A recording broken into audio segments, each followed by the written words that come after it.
Hi guys, welcome to another tutorial. So in this one we are going to look at editing your finished renders. Okay, so times you find that you are done with your renders and you discover some weird things are going on in your render. Okay, probably you didn't turn them off, or maybe the camera was clipping, or just the software had some issues. Okay, so what you can do about it is you can either re-render this out from your machine, or you can take it to Photoshop. That's if it's a still render. Take it to a Photoshop and you can do some fast cleaning, okay, than having to wait for maybe a lot of minutes or even hours, or depending on what kind of scene that you are waiting on. Okay, so I have my scene here in Photoshop, and I'll only talk about two things in here, that is the spot healing brush and the stamp, the clone stamp. These are the two tools that I will be using in order to get rid of my artifacts here. So to start with, I think I'll start with the healing brush. I'll just go to the healing brush, and okay, before I start doing any edits, I would want to create a duplicate of this layer. So Control J.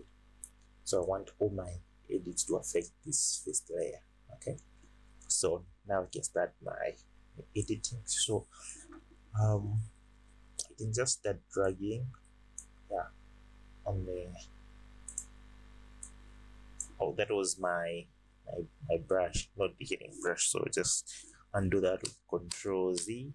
Okay, so get my healing brush, then I can just start highlighting the parts that I want to get rid of, and Photoshop will get to do some math and pick out what it thinks should be sampled out. Yeah, and as you can see, Photoshop is doing a good job so far. Okay, let's do that. Okay, so at times you find that the healing brush may not be working precise, because the healing brush is good at working with very small detail. Okay, very small detail. So if you're having trouble using the spot healing brush, that's where the clone stamp comes in handy. So let's explain what the clone stamp. Okay, so the clone stamp, all you need to do is just sample out. You pick a particular area that you wish to clone, or more like to make a special duplicate of. Yeah, so let's say I want this area, so I can just click Alt on my keyboard and I sample it. Yeah, I think I'm just going to increase brush. None of the able to see my brush from now. I can see it from here. Yeah, so all I can just start doing is now start sampling, clean it up like that. Okay, so I want to sample, I want to get rid of this, so I'll sample out something from somewhere here.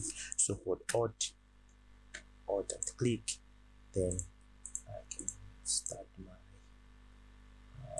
sampling. So if I want to edit this line, all I need to do is bring my cursor to that area and then hold Alt and then sample from that area. Yeah, and then you can just drag the straight line and the straight line, pick from here. Yeah, just sample from there. Let's see. Okay, let me just undo that redo, and let me sample again. Okay, somewhere there, it's okay. Just clean this. So the general idea is just cleaning up. Okay, and just cleaning up. This is little detail that won't even be seen so much, so it's okay. So this is so handy because you will not have to waste a lot of time having to wait for hours to complete your renders. You can just fake it like this, and people won't even notice that much. Yeah, so you can continue. Also, on the other hand, I just want this tutorial to be as short as possible, so I'll try to be as quick as I can. Okay, this works. Okay, it's okay.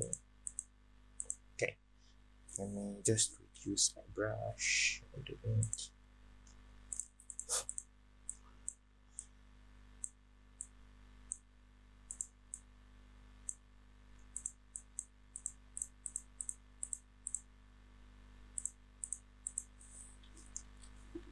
Yeah, so it's just a repetitive process.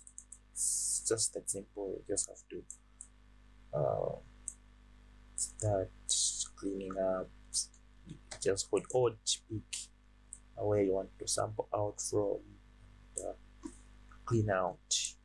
Alt, sample out, and clean out. So just like that. Just something like that. It's not something hard.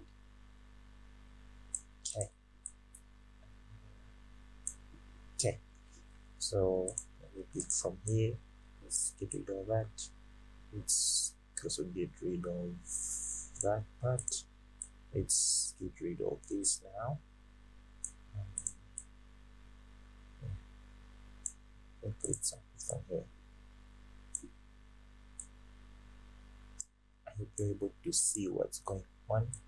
If you have a question, you can leave it in the comments, and I'll get back to you. Okay.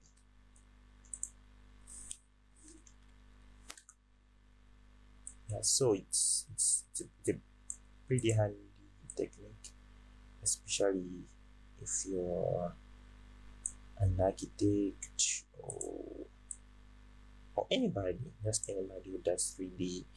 It's a really handy tool to use, and you wouldn't have to spend a lot of time having to do your renders always, especially if you have a few PCs like mine, and it's not so powerful and like, so you wouldn't have to spend a lot of time trying to figure out what needs to be done.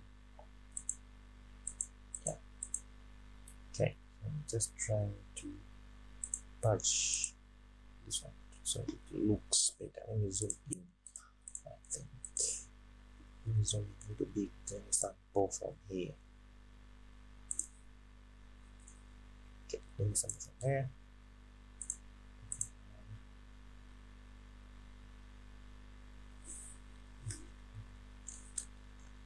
Sample from here. It should be okay. Something like that.